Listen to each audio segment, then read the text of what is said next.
أعوذ بالله من الشيطان الرجيم. بسم الله الرحمن الرحيم. إلى حضرة النبي المصطفى محمد رسول الله صلى الله عليه وسلم وعلى آله وأصحابه وأزواجه وذريته ولكافة الأنبياء والمرسلين والعلماء والشهداء والصالحين شيء لله ولهم الفاتحة.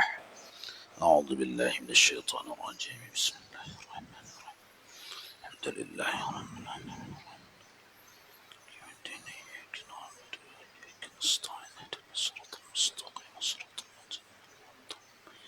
غير المغضوب عليهم ولا الضالين.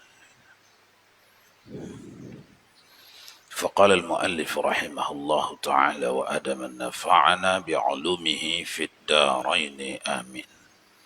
Tuan-tuan jamaah salat maghrib Masjid Agung Karimun rahimakumullah.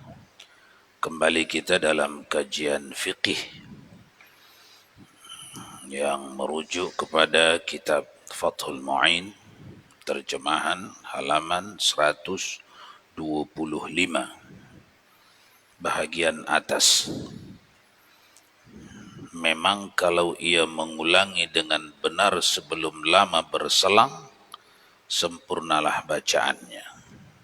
Namun untuk yang tidak bisa membaca fasih, lagi pula tidak mungkin mempelajarinya, bacaannya tidak dihukumi batal karenanya. Ini menyangkut dari pangkalnya, yakni bacaan Fatihah, pembaca Fatihah. Ya. Di awalnya dibincangkan apabila seorang mampu membaca fasih atau belajar membaca fasih, lalu mengganti satu huruf Al-Fatihah dengan lain huruf, sekalipun dot dengan dot, atau beraksi-aksi membacanya yang sampai merubah maknanya, makna kalimatnya, misalnya membaca kasrah atau dhammah huruf ta pada an'amta, kasrah pada kaf kata iyyaka. Jadi ada perubahan. Bagi orang yang mampu mempelajarinya dan dia tahu berubah maknanya, batal salatnya. Jadi tidak boleh sembarangan dalam bacaan Fatihah, itu maksudnya. Kecuali orang yang tidak mampu, sudah berusaha dia segitulah mampunya, sah solatnya untuk dirinya, tapi tidak juga untuk orang lain atau untuk imam. Makanya hukum memilih imam bukan sunnat, wajib. Hukum memilih imam wajib, supaya tak muncul jadi imam orang yang tak fasih bacaannya atau beraksi-aksi sehingga berubah baris atau huruf dari dot menjadi dot misalnya, walau dolin menjadi walad dolin, dot dengan dot berubah. Bila itu batal bagi orang yang tahu, mampu belajar, tahu dia itu kesalahan, tapi dibuatnya batal.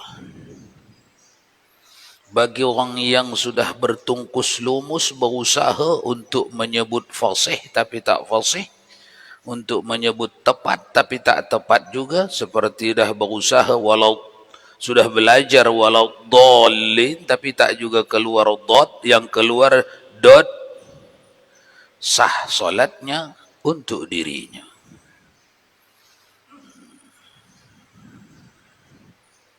Nah, jadi disambungkanlah dengan yang sekarang.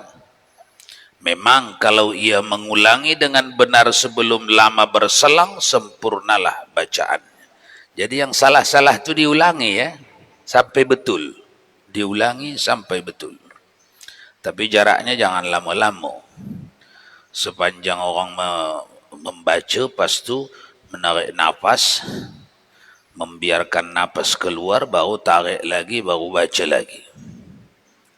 Namun untuk yang tidak bisa membaca fasih lagi pula tidak mungkin mempelajarinya, bacaannya tidak dihukumi batal karenanya.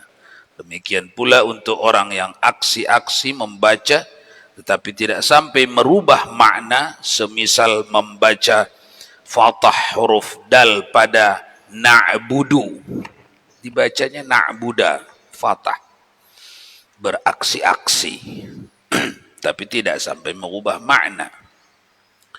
Tetapi kalau yang seperti itu sengaja dilakukan, hukumnya haram.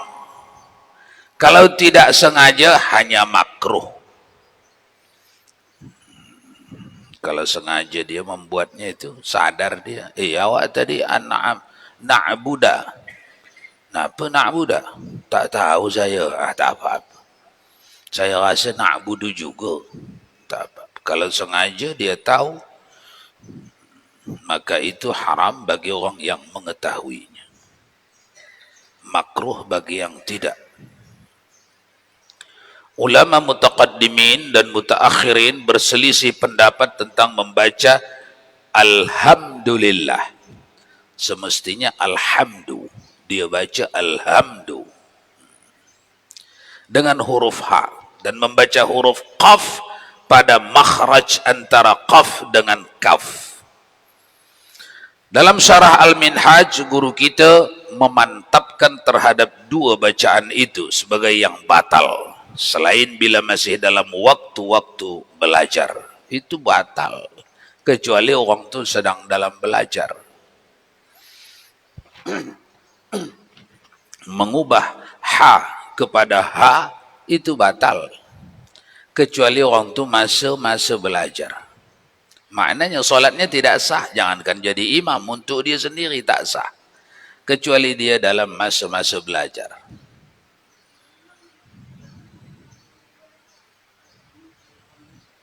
Alhamdulillah. Itu udah dua lah di situ. Satu ha berubah jadi ha macam ini. Yang kedua alif lamnya tak mati lamnya. Alhamdulillah. Alhamdulillah. Atau alhamdu.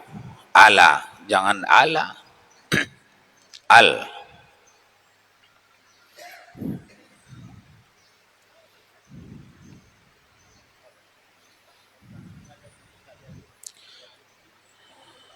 Sekarang belajar. Sekarang. Di zaman Khalifah Umar bin Abdul Aziz, Khalifah yang kelima, itu setiap tahun ditashih bacaan masyarakat. Karena di negeri Arab, di musim dingin lidah orang lain, di musim panas lidah orang lain. Sebab di musim dingin, kebiasaan manusia berubah dengan di musim panas. Makanan mereka berubah di musim dingin. Jadi lidah mereka berubah. Itu ditashih, didengarkan kembali kepada ahlinya. Wabil khusus imam-imam lah. Imam kita ini masih lagi dalam bagus atau rosak bacaannya. Jadi bila-bila masa belajar, tak mesti mengandalkan yang masa kecil dulu. Kalau masa kecil dulu tak belajar, iya. Ketika kita ada satu bidang di dalam Fatihah itu yang kita samar, berarti kita orang yang wajib belajar. Sudah belajar atau sedang belajar, itulah sedang belajar. Tapi kita tahu ada yang samar kita dalam Fatihah itu bacanya, belum lagi kita tanyakan ke guru, ini bukan masa belajar orang nih, belum bersambung dengan guru. Kalau sudah bersambung dengan guru, tahu-tahu guru itu tak langsung mengajarkan itu, dalam masa belajar lah itu. Misalnya begitu sampai ke guru dibagi tahu saya samar ini begini, alhamdulillah, alhamdulillah, ala dengan al. Oh iya, tapi tak guru itu langsung ke situ. Diurutnya dulu dari pangkal, dimulakannya dulu dari alif bata. Ayo kita tashihkan dulu apa ini alif bata ini. Alif, ba, ta, za. Jangan sa, jangan sya, tapi za. Dari situ pula dimulainya. Padahal kita alhamdulillah yang mau kita bahas dalam belajar lawan ini. inilah yang dimaafkan tuh, karena ujungnya nanti akan sampai ke situ. Kalau yang tak ada berhubungan sama guru dia, tak sedang belajar itu. Jadi kita tengok surah Al-Fatihah itu ada tak yang samar kedudukan hukum bacanya di fikiran kita. Kalau ada yang samar, wajib belajar. Kalau sudah ketemu guru, dalam sedang belajar orang tu. Kalau belum ketemu guru, bukan dalam sedang belajar.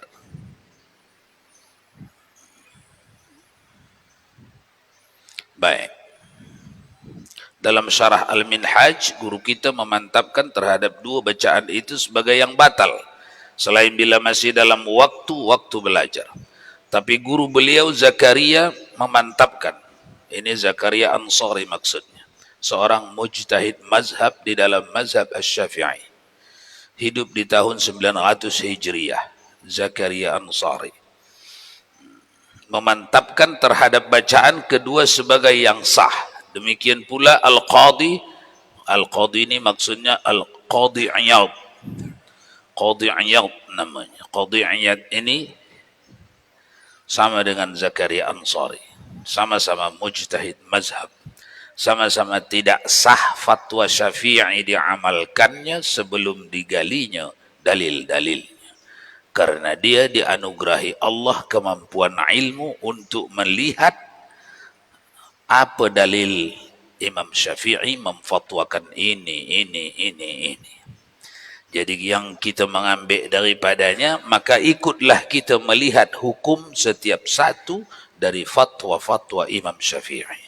Maka muncullah untuk melihat pandangan mereka ini, maka muncullah kitab-kitab mutawwalat, kitab-kitab panjang.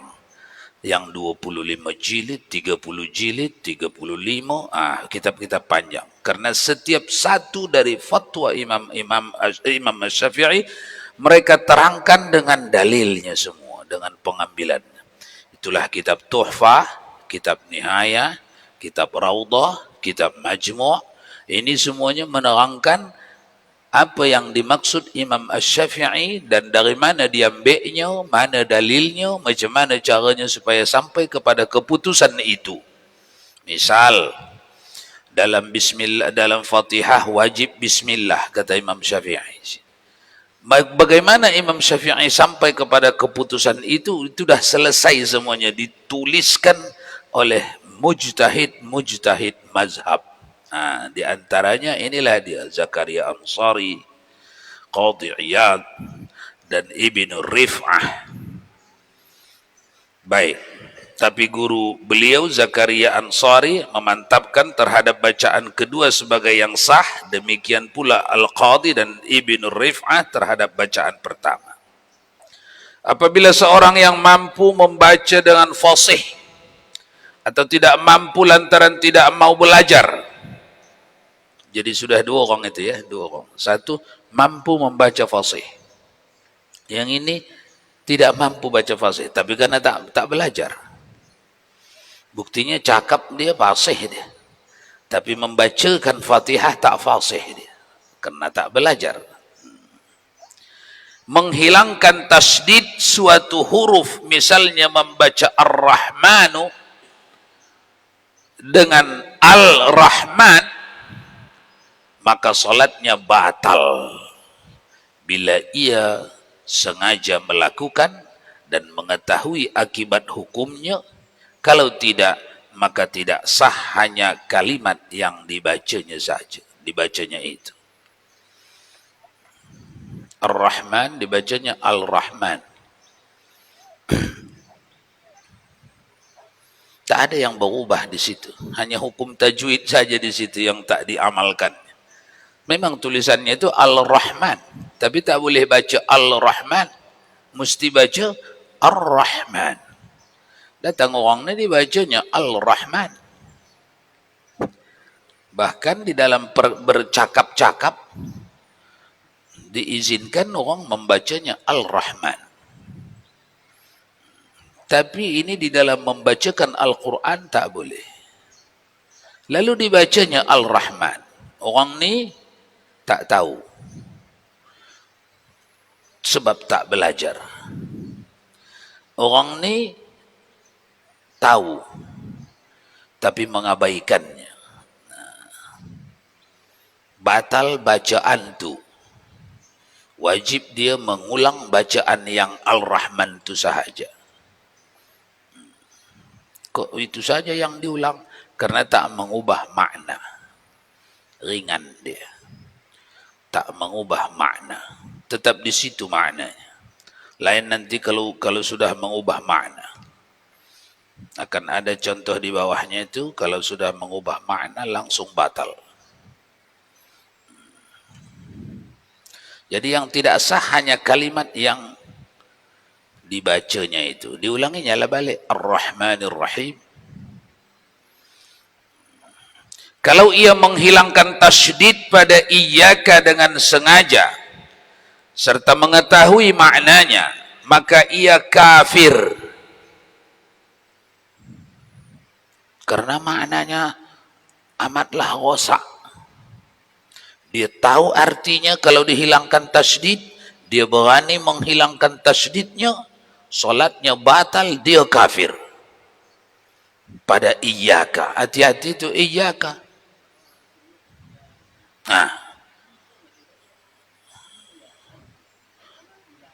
Nah itu, jangan. Iyyaka. Iyyaka ada tasydid. Iyyaka na'budu wa iyyaka nasta'in. Iyyaka. Jangan iyyaka. Kalau ia menghilangkan tasydid pada iyyaka dengan sengaja serta mengetahui maknanya, maka ia kafir. Sebab maknanya menjadi sinar matahari. Jadi sinar matahari. Tadinya iyyaka na'budu wa iyyaka nasta'in, hanya kepadamu ya Allah kami menyembah, hanya kepadamu kami minta tolong. Sekarang berubah. Hanya kepada sinar matahari kami menyembah dan hanya kepada sinar matahari kami minta tolong. Kafir. Kalau dia tahu maknanya. Kalau tak tahu dia maknanya, hanya batal salatnya. Jangan pula langsung mengkafirkan orang asal dengar iyyaka na'budu wa iyyaka nasta'in. Kafir. Tunggu dulu, ini di majelis ilmunya kita ini mengkafirkan nih. Kalau dah di lapangan tunggu dulu, tahan. Nanti Anda tidak merasa mengemban syariat, tapi rupanya dikendalikan syahwat. Syahwat itu syaitan. Banyak orang dikiranya dia sedang beramar ma'ruf nahi mungkar, tapi sebenarnya dia sedang dikendalikan oleh hawa nafsu syaitan. Jadi kita di majelis ilmu kita tengok dulu posisi orang ni siapa. Dalam pelaksanaannya tidak mesti langsung disebut dia siapa, tidak. Jangan terbawa hawa nafsu ya. Namun kita sudah tahu di dalam ini, kalau datang dari sepengetahuannya, dia buat ini sadar, dia tahu arti iyyaka berubah menjadi iyyaka, itu mengkafirkan, maka orang ni kafir. Kalau tidak, tak sampai kafir. Nah, baru datangilah dia. Itu tadi macam kurang saya rasa tasydid awak tu. Bisik-bisik lah, pandailah. Supaya apa? Supaya dia tidak marah, tidak murka. Wajib diperhatikan pula sambung menyambung dalam membaca Al-Fatihah. Dalam hal meloncat ya. Nah. Oh ya. Kalau tidak, cukuplah melakukan sujud sahwi itu. Nah, kalau tidak, dah diperiksa, bukannya orang yang mengerti, mengetahui, tak batal, tak kafir orangnya, tak batal solatnya, cukuplah melakukan sujud sahwi. Sujud sahwi ini pun nanti masih berbelah lagi ulama di sini. Di sujud sahwi, kesalahan bacaan Fatihah. Sebahagian menyuruh dengan sujud sahwi, menempel dengan sujud sahwi. Sebahagian tidak.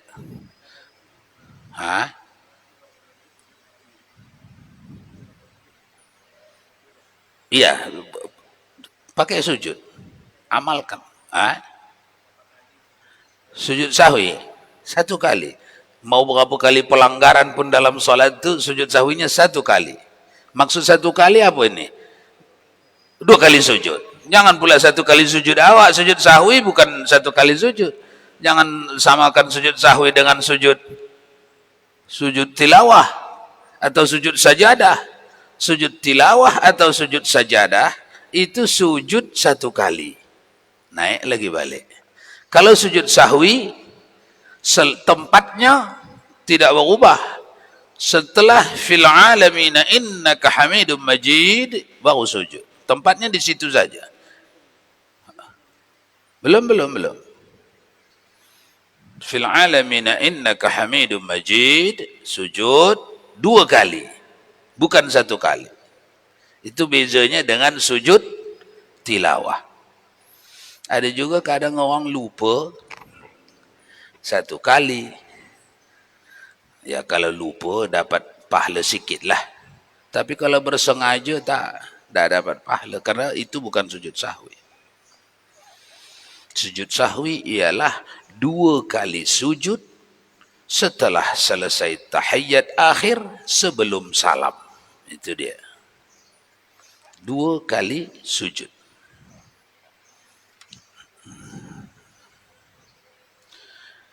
Kalau mentasdidkan, silakan baca dulu. Mana mic? Bismillahirrahmanirrahim.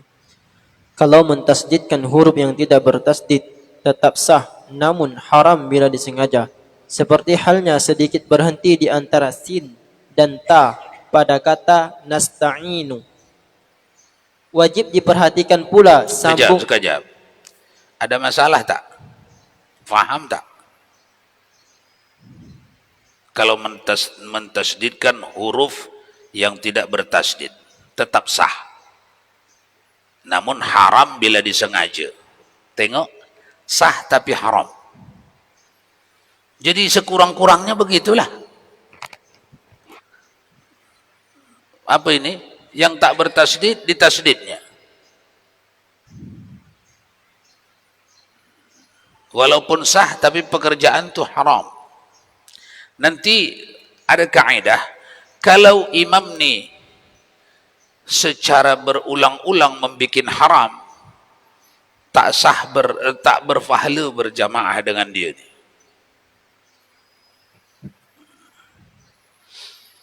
Maksudnya continue dia buat yang haram, rutin. Bukan sekali itu saja terlempar ucapannya ke situ. Yang bertasdid jadi tak bertasdid, yang tak bertasdid jadi bertasdid. Tidak, tapi rutin. Tidak berpahala di belakang dia berjamaah. Masalah sikit. Itu ujungnya bukan berhentilah berjamaah, tak. Cari imam yang baik. Kalau sudah dapat imamnya, bagi tahu dia, ajari dia. Tak berani Ustaz mengajarinya, ngeri. Dia lebih pandai dari kami. Bagi tahu kepada orang yang pandai, agar orang yang pandai membagi tahu dia. Lanjut. Kalau ada yang nak tanya, tanya. Wajib diperhatikan. Wajib diperhatikan pula sambung menyambung dalam membaca Al-Fatihah. Dalam hal ini, harus dibaca secara sambung menyambung dan antara satu kata dengan kata lain tidak berjarak lebih lama dari satu kali menghirup udara pernapasan atau berhenti karena lupa atau tidak tahu. Ya, jadi lama satu ayat ke satu ayat mutatabi'ah, iring beriring. Macam mana itu iring beriring? Paling lama sepanjang orang mengambil nafas. Tapi yang ini lebih lama dari sepanjang orang mengambil nafas, Pak Ustaz. Boleh juga bagi orang yang mengingat-ingati ayat, lupa di ayat tu, boleh. Ada tak orang yang mengingat-ingati surah Al-Fatihah? Ada tak? Hah? Ada. Orang yang baru menghafalnya lah. Lanjut. Abu ya. Kalau seandainya dalam surah pendek, surah Al-Ikhlas kan itu akhirnya kan di qalqalah kan, tapi dibacanya panjang. Qul huwallahu ahad. Ya, Apakah itu membatalkan? ya. Tetap saja macam tadi kaedahnya. Kalau bersengaja dia pekerjaan itu haram. Tapi taklah sampai pembatal karena dia bukan bacaan rukun. Dia bacaan sunat. Tapi itu pekerjaannya haram. Karena bersengaja. Kalau tidak bersengaja dia, di dalam masa belajar dia, maksudnya ada guru yang saat ini sedang mengajari dia tentang qiraat. Tapi belum lagi rupanya sampai ke situ kajinya sehingga tak dapatlah dibaikinya. Makruh saja. Jangan pula awak berhentikan imam gara-gara Qul huwallahu ahad atau Qul huwallahu ahada. Banyak itu karena gaya-gaya kadang-kadang Qul huwallahu ahada. Padahal itu qalqalah. Harus nampak di situ matinya dal. Dan harus setelah mati, qalqalah kan begitu, setelah mati setengah hidup. Setelah dia dibikin mati, setengah hidup lagi dia. Qul huwallahu ahad, ahad, ahad, mati, hidup, setengah hidup. Tak hidup itu. Kalau hidup, ahad, Yang ni tak, ahad, setengah hidup. Tapi orang ni tak begitu dibuatnya, tak apa-apa, makruh karena dia bacaan sunnah. Lanjut. Bismillahirrahmanirrahim. Karena itu bacaan Al-Fatihah harus diulangi apabila di tengah bacaannya diletakkan bacaan lain yang tidak ada sangkut pautnya dengan solat atas bacaan itu. Sekalipun hanya sedikit, misalnya menyelipkan sepotong ayat dari surah lain. Hamdalah. Hamdalah bersin sekalipun hal ini disunahkan sebagaimana di luar solat. Sebab penyelipan seperti ini dapat memalingkan dari bacaan semula.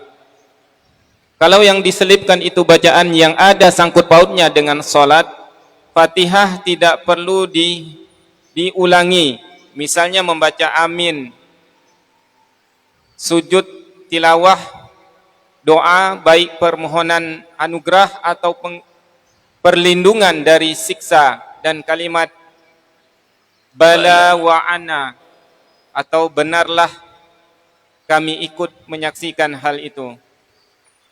Yang itu semua dikarenakan imam membaca Fatihah, ayat sajadah atau ayat lain yang karena ayat ini perbuatan-perbuatan di atas sunnah dilakukan bagi pembaca sendiri, pendengar, makmum atau bukan di dalam maupun di luar solat. Andai kata orang solat membaca atau mendengar ayat yang memuat asma Muhammad sallallahu alaihi wasallam, baginya tidak disunahkan membaca salawat sebagaimana fatwa Imam An-Nawawi. Sudah, sampai situ dulu. Dari bacaan ini, ada yang nak dibahas? Nah. Iya. Di Al-Fatihah. Jangan. Karena, bukan Alhamdulillah saja, tetapi, apa namanya itu? Bala wa ana ala zalika minasyahidin. Ketika sunnah dibaca, ketika kita mendengar ayat-ayat apa namanya itu? Ayat-ayat azab, ayat-ayat wa'id, janji akan ditimpakan azab kepada orang yang jahat. Jadi bukan saja kepada orang bersin, tetapi ketika mendengar ayat-ayat juga. Kalau yang diselipkan itu bacaan yang ada sangkut pautnya dengan salat, Fatihah tidak perlu diulangi. Misalnya membaca amin, membaca sujud tilawah, membaca doa baik permohonan anugerah atau perlindungan dari siksa, dan kalimat bala wa ana ala zalika minasyahidin. Itu semuanya tidak perlu, itu buatnya penambahan Fatihah. Tadi cerita ini jangan bikin penambahan apapun dalam Fatihah, kecuali penambahan itu yang jenis-jenis itu tidak membatalkan.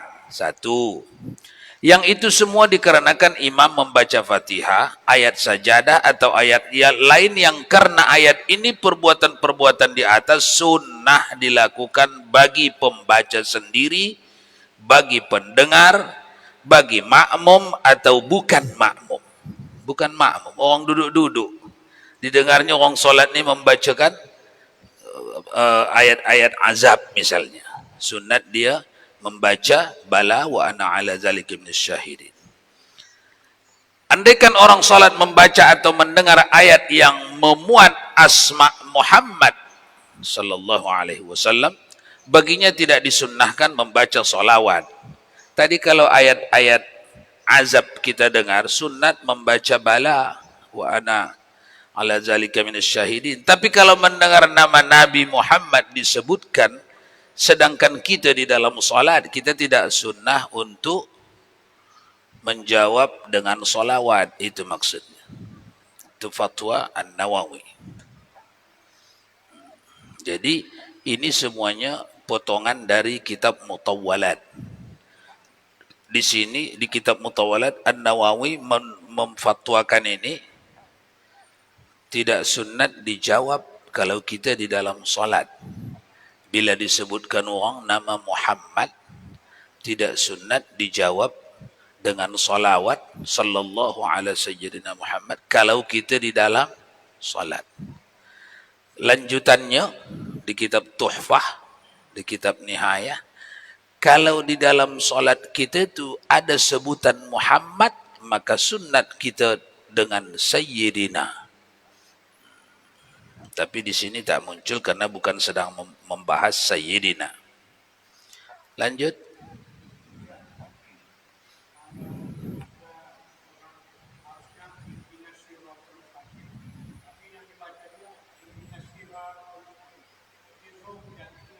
Oh, ra.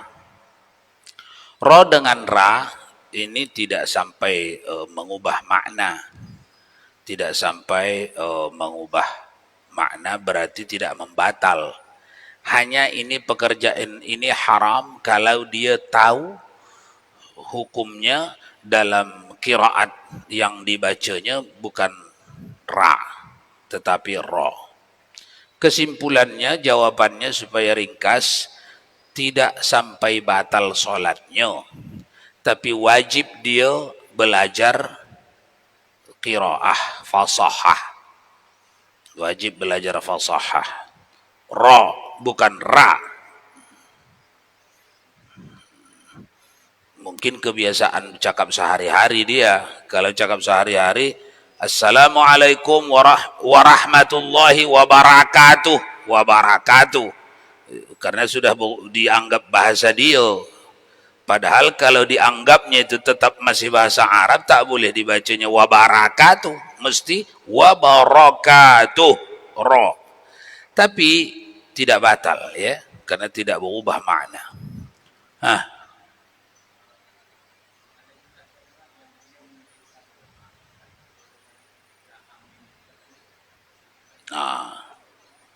Iya. Udah lewat. Belum ya? Sunnah menyelipkan doa. Allahumma ghafirli wali walidayya. Sunnah. Nanti muncul itu.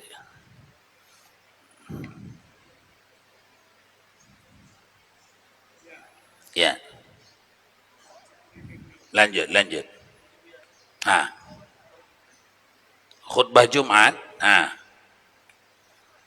Ini Bu ya, dalam khutbah Jumat kita kan, dalam mazhab kita katanya kan kita wajib mendengar tidak kurang daripada 40 orang untuk mendengarkan apa rukun-rukun khutbah gitu Bu ya. iya.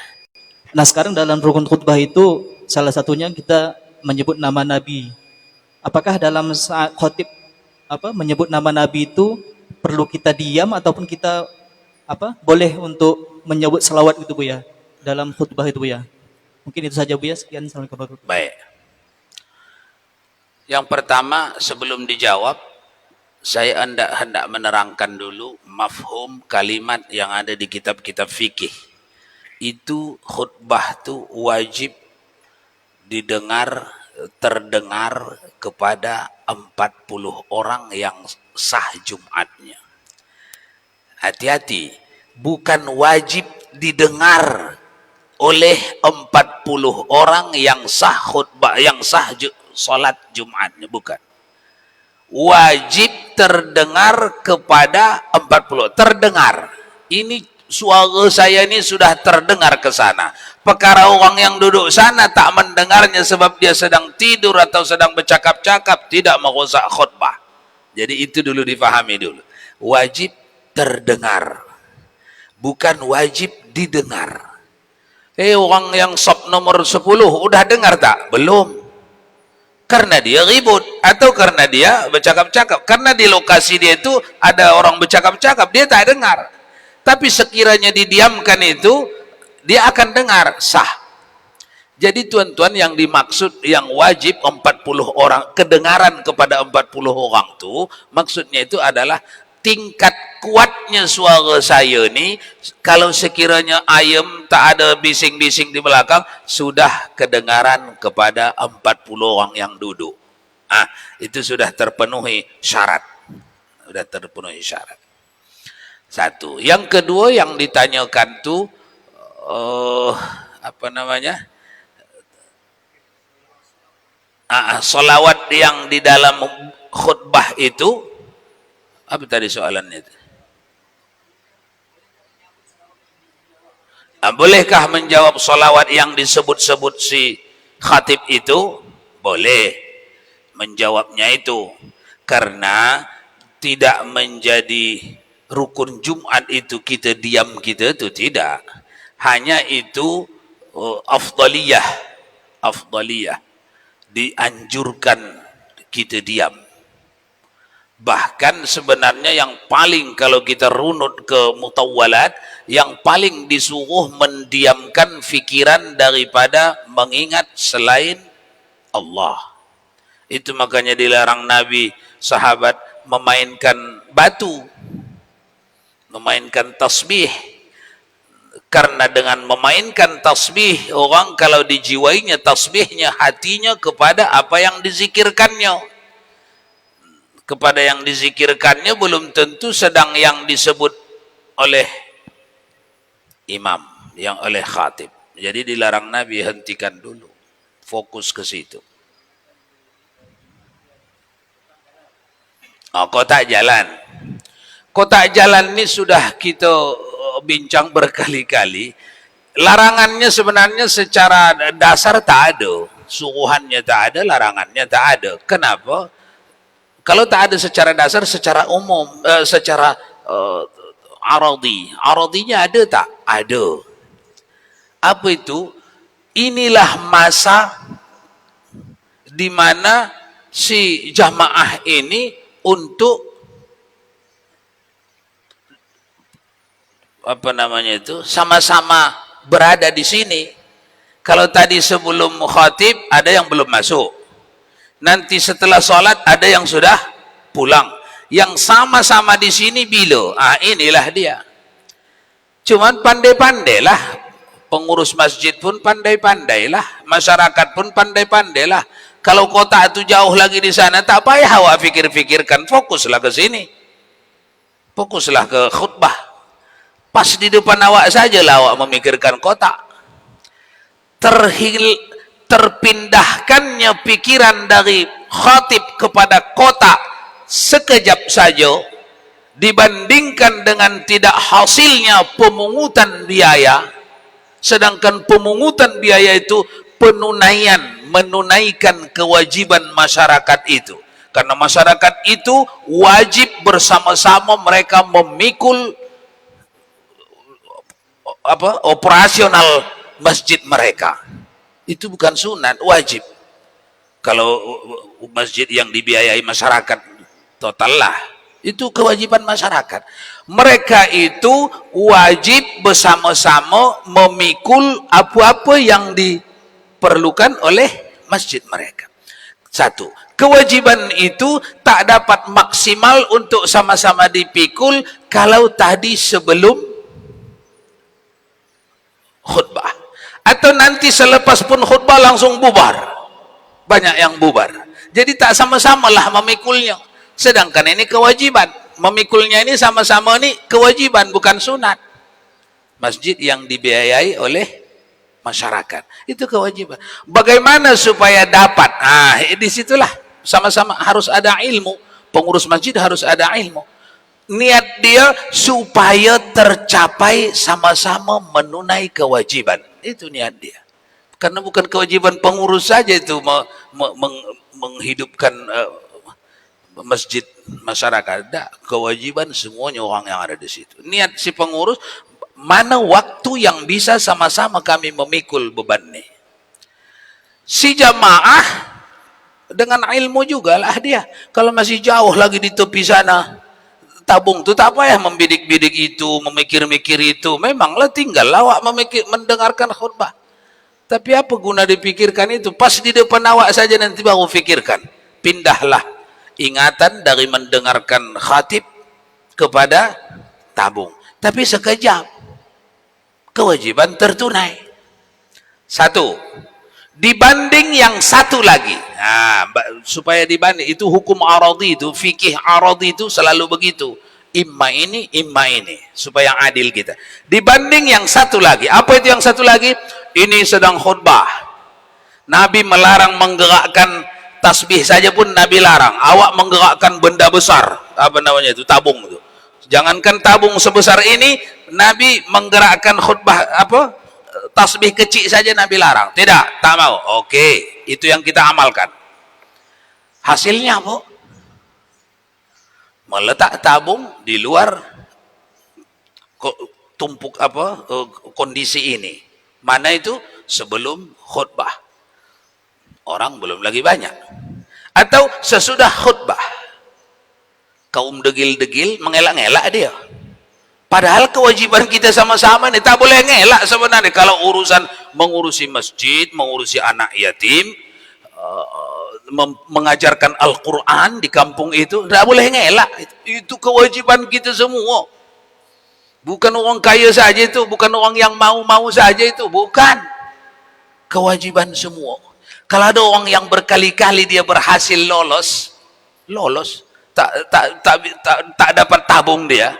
Kali ini tengoknya tabung sini, diam dulu dia di situ. Udah lewat tabung itu baru duduk dia di situ. Kan lolos tuh. Berkali-kali dia lolos, maka orang ini tidak diterima imannya di akhirat. Tidak diterima iman. Mukmin saya, solat saya, tapi awak menghindar dari kewajiban yang diwajibkan Allah kepada orang ramai. Awak berhasil menghindar, orang ramai menunainya, awak tidak. Dikeluarkan dia dari mukminina wal mukminat. Jadi tuan-tuan, kalau masjid itu dibiayai oleh masyarakat murni, maka segala usaha yang bisa melibatkan masyarakat, bisa terlibat membiayai masjid itu kewajiban kita semua. Bukan kewajiban pengurus masjid saja, itu bukan. Kewajiban kita semua. Karena pada dasarnya itu menyelenggarakan semua keuangannya itu, pelaksanaannya itu adalah penduduk kampung. Nah, jadi tak terlalu saya melihat di masyarakat masih lagi 50-50 itu. Antara silakan edarkan di waktu khutbah dengan jangan edarkan di waktu khutbah. Macam gayanya macam masih sama-sama kuat, dalilnya masih berimbang gitu. Padahal tidak berimbang itu. Hanya ada 2 masjid yang hendak didefinisi. Dibiayai masyarakat murni atau tidak? Kalau dibiayai masyarakat murni, baguslah itu. Memang mengintip orang-orang degil itu begitu. Kalau tidak ngelak-ngelak dia. Ataupun kalau di sana saja dibikin, tak nampak orang kasihnya yang berapa? Tak ada orang menengok. Padahal ini kewajiban. 1000 apa? Coklat ada. Kuning. 1000 kuning. Karena tak ada orang. Kalau di sini, pikir 2 kali. Alamak, sebelah ni mentua, sebelah ni sahabat, partner usaha, kawan sekantor. Tak, iya ni kasihnya merah. Begitu pun jadilah. Karena ini kewajiban. Bukan sunat. Kecuali tempat masjid itu dibiayai oleh pihak lain atau seseorang atau negara atau yang lainnya. Habis waktunya.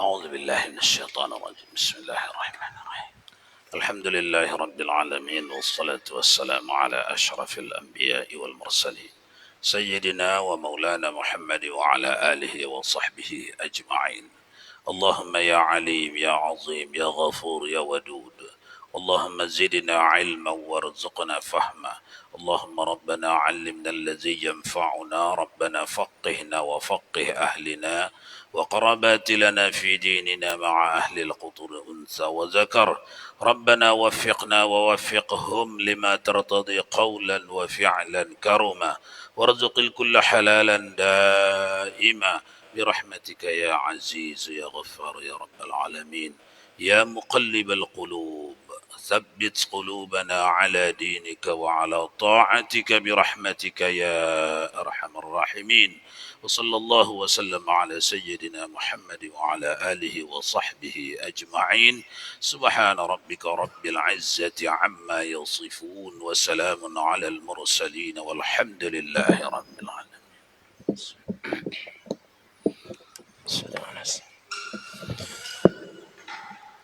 الله أكبر الله أكبر